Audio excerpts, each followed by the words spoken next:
Irusumanda blow out లో మంటలు ఇంకా అదుపులోకి రావడం లేదు. ఓవైపు నుంచి నీరు, ఇంకో వైపు నుంచి బురదను వెదజల్లుతున్నారు సిబ్బంది.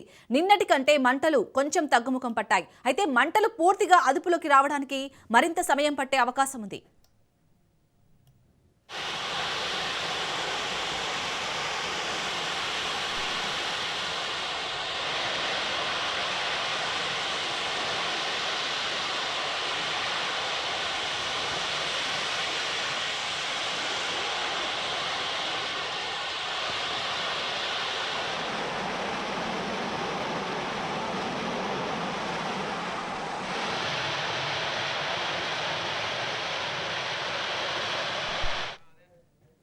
పచ్చని కోనసీమలో బ్లోఅవుట్ ప్రజలను మరోసారి భయభ్రాంతులకు గురిచేసింది.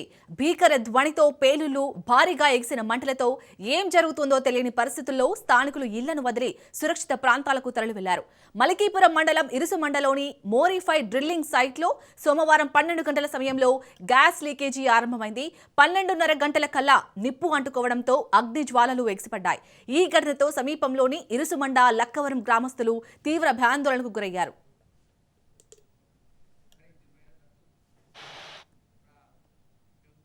రైట్, ఇక ఇదే అంశానికి సంబంధించి పూర్తి డీటెయిల్స్ ని మా కరెస్పాండెంట్ దత్తు అందిస్తారు. దత్తు, ప్రజెంట్ ఇరుసుమండ బ్లోఅవుట్ లో సిచ్యుయేషన్ ఏ విధంగా ఉంది? మంటలు అదుపులోకి ఎప్పుడు వచ్చే అవకాశం ఉందని అధికారులు చెప్తున్నారు.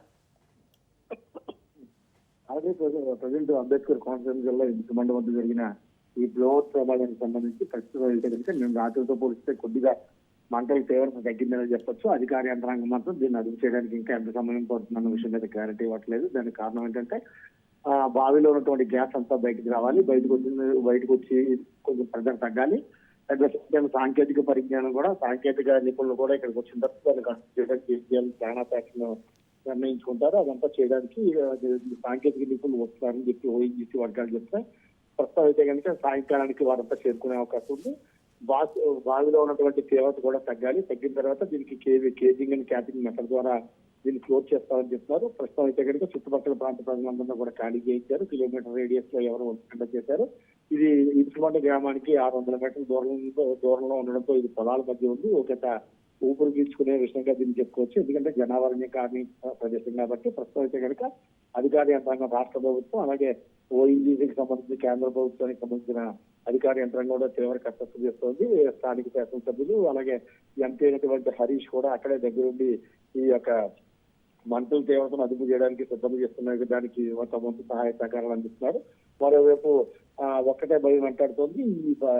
ఈ పైప్ లైన్ నుండి మరో పైప్ లైన్ అనుసంధానంగా అక్కడికి ఏమైనా పైపులు ఉంటే కనుక అందులో కూడా లీకేజ్ వస్తుందా, ఒకవేళ వస్తే కనుక ప్రమాదం మరింత తీవ్రంగా ఉంటుంది. దాని విధంగా కంట్రోల్ చేయాలని చెప్పి అధికార యంత్రాంగానికి రాబట్టుకు కోరుతున్నారు. కాలం చిన్న పైపులు ఉండడం వల్ల ఈ పరిస్థితి తలెత్తుందని చెప్పి ఎప్పటి నుంచో వాదిస్తున్నా మా తలని పట్టించుకోలేదు కూడా వారిని గగ్గోలు పెడుతున్నారు. ప్రస్తుతం అయితే కనుక మంటలు అదుపులోకి రావాలంటే మనకున్న సమాచారం మనకి 4 రోజులు పట్టే అవకాశం ఉంది. శాలిని, అలాగే దత్తు, అంటే భవిష్యత్తులో కూడా ఇలాంటి ఘటనలు జరగకుండా ఏదైనా ఒక కంపెనీ పెట్టేటప్పుడు తీసుకోవాల్సిన జాగ్రత్తలు ఇంకా కఠినతరం చేసే అవకాశం ఉందా అక్కడ అధికారులు? అయితే కనుక కంపెనీ అంటే కోనసీమ వ్యాప్తంగా 140 వరకు గ్యాస్ బావులు ఉన్నాయి. ఈ బావులు అంటే భూమి నుండి లోతుకి డ్రిల్లింగ్ చేస్తూ ఉంటారు. డ్రిల్లింగ్ చేసిన తర్వాత 2000 అడుగులు డ్రిల్లింగ్ కిందకి వెళ్ళిన తర్వాత వాయు, సహజ వాయు తీవ్రతను బట్టి అది అందులో ఎంత ఉందా అన్న విషయాన్ని వాళ్ళు గుర్తిస్తూ ఉంటారు. సేఫ్టీ మెజర్స్ యాక్చువల్ గా చెప్పాలంటే మీరు అన్నట్టు డ్రిల్లింగ్ చేసే సమయంలో చాలా సేఫ్టీ మెజర్స్ తీసుకోవాల్సి ఉంటుంది. 1000 అడుగుల వరకు వెళ్తే ఒక విధమైన సాంకేతిక పరిజ్ఞానాన్ని ఉపయోగించాలి. అంతకన్నా కిందకి వెళ్తే మరింత నైపుణ్యత కలిగిన సాంకేతిక పరిజ్ఞానాన్ని ఉపయోగించాలి. ఇలాంటి లెక్కలు అవన్నీ ఉంటాయి. అయితే మీరు మామూలుగా ఒక స్థాయిలో గ్యాస్ ఉంటుందని చెప్పి డ్రిల్లింగ్ మొదలు పెట్టారు. కానీ తీవ్ర గ్యాస్ సహజ వాయువు నిక్షేపానికి అనుకున్న సమయంలో దాని యొక్క తీవ్రత అధికంగా ఉంది, శక్తి అధికంగా ఉంది. అంటే నిల్వలు ఎక్కువగా ఉన్నాయి. అంటే మనకి అర్థమయ్యే భాషలో చెప్పాలంటే కనుక నిల్వలు ఎక్కువగా ఉన్నాయని చెప్పి వీరు గుర్తించే సమయం లోపలగానే ఒక్కసారిగా ఫైర్ అవడం జరిగింది 12:30 ప్రాంతంలో. దాంతో వీరు కంట్రోల్ చేయలేని పరిస్థితి. అక్కడ ఏదైతే డ్రిల్ చేస్తారో రిక్కులు కూడా పక్కన పెట్టి పరిగెత్తే పరిస్థితి. ప్రస్తుతం అయితే కనుక గ్యాస్ తీవ్రతను బట్టి ఎగతపడుతున్న మంటల యొక్క అంతరాన్ని బట్టి దగ్గర 20 నుంచి 30 అడుగుల వరకు ఈ యొక్క తీవ్రత ఉంది. అయితే కొద్దిపాటు నిలవలు ఉన్నాయి. ఇది పెద్ద ప్రమాదం అని చెప్పి అధికార యంత్రాంగం చెప్తుంది. కానీ మంట, గ్యాస్ ఉండడానికి దీనికి అంతా అని మనం చెప్పలేం. ప్రస్తుతం అయితే కనుక చుట్టుపక్కల ప్రాంతాలను ఖాళీ చేయించారు. 5 ఇళ్లు ఉన్నాయి. 5 ఇళ్ళని కూడా ఖాళీ చేయించారు. చుట్టుపక్కల ఎవరు లేకుండా చూస్తారు. ప్రాణ నష్టం అయితే లేదు కానీ ఆస్తి నష్టం మాత్రం భారీగా సంభవించే అవకాశం ఉంది శాలిని. అలాగే దత్తు, మరి మంటలు అంటే నిన్నటి నుంచి కూడా ఎగిసి పడుతున్నాయి కదా, ఇంకా టైం పడుతుంది అంటున్నారు. సో మంటలు అదుపు చేయడానికి ఎలాంటి టెక్నిక్స్ ని వాడుతున్నారు అక్కడ అధికారులు? ఇది ఒక ఆయిల్ వెలికితీత కార్యకలాపాలను ఇచ్చే ఈ సమయంలో ఒక 2 పద్ధతులు ఉంటాయి. దానికైతే మడ్ పంపింగ్ అని ఉంటుంది, ఫోమ్ స్ప్రేయింగ్ అని చెప్పి ఒకటి ఉంటుంది, వాటర్ క్యాన్స్, వాటర్ అంబర్లాస్ అంటారు. అంటే నీటిని గొడుగు మాదిరిగా వెనజమ్ముతూ ఉండే విధంగా నీటిని చిమ్ముతూ ఉంటారు. చిమ్మడం మీన్స్ స్ప్రే చేస్తూ ఉంటారు. దాన్ని చేయడం ద్వారా మంటలు చుట్టుపక్కల వ్యాపించకుండా ఉంటాయి. అయితే అగ్నిని కంట్రోల్ చేయాలంటే మాత్రం నీరు సరిపోదు. దానికి ఖచ్చితంగా ఫోమ్ రసాయనాలు ఉపయోగించాలి. అలాగే మడ్ పంపింగ్, బురదతో కూడినటువంటి నీటిని పంపు చేయడం ద్వారా కూడా అదొక టెక్నిక్ ను ఉపయోగిస్తుంటారు. ప్రస్తుతం అయితే కనుక మడ్ పంపింగ్ అలాగే ఫోమ్ పంపింగ్ మాత్రం అక్కడ జరుగుతుంది. చుట్టుపక్కల ప్రాంతాలకు ఈ మంటలు వ్యాపించకుండా వాటర్ క్యావల్తో వాటర్ అంబులెన్స్ సిస్టమ్ ఉపయోగించి వాళ్ళు కంట్రోల్ చేసే ప్రయత్నం చేస్తున్నారు. అయితే ఆ సహజ వాయువు అందులో భూమి నుండి ఉవ్వెత్తున ఎగిసిపడుతుంది. దీన్ని కంట్రోల్ చేయడానికి మాత్రం దాదాపు 5-6 రోజుల సమయం పట్టే అవకాశం ఖచ్చితంగా ఉండొచ్చు. అయితే సమయాన్ని మాత్రం ఎంత రేపులో చేస్తామన్న విషయాన్ని మాత్రం ఎవరు తేల్చలేకపోతున్నారు. ఎందుకంటే దాన్ని కంట్రోల్ చేయాలంటే, బావిని కంట్రోల్ చేయాలంటే బావిని ముందు క్యాప్ చేయాలి.